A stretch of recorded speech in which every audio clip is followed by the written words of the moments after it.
The extraordinary thing is that we have really a 50-year archive of one woman's taste.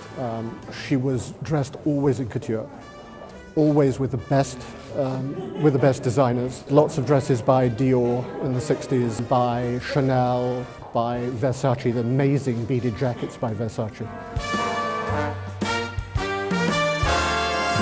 She had her own very, very individual way of dressing, and it was all her. There was no stylist involved.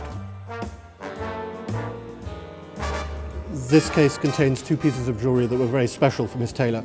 The first is the tiara that was a gift from her husband, Mike Todd. He said to her, "You are my queen and you need a crown."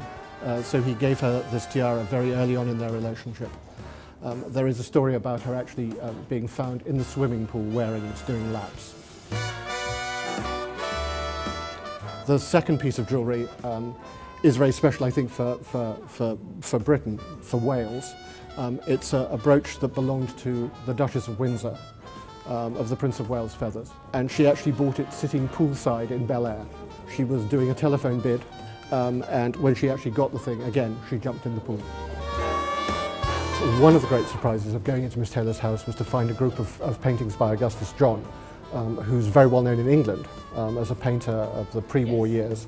Of course, Miss Taylor's father was an art dealer, and when he went back to California before the Second World War, he took a group of Augustus Johns and really made the artist market in America. One of Miss Taylor's favourite stones was the emerald, and she had the most extraordinary collection. This necklace and pendant were bought from Bulgari in Rome at the time that she was making Cleopatra. When she wasn't on the set, she seems to spend a lot of time in Mr. Bulgari's money room, as he called it, the back salon. Richard Burton famously said, "I introduced Miss Taylor to beer. She introduced me to Bulgari."